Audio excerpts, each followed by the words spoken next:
talk to you guys a little bit about this. I had mixed some of this Meltdown into a foam cannon, and this is from Clean Society.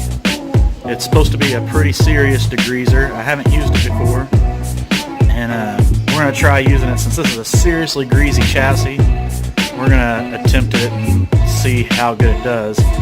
I've got a lot of products that I swear by, and I haven't used this one yet, so I hope it works out good. We're going to put this right into the power washer, and we're going to head back out and give it a shot.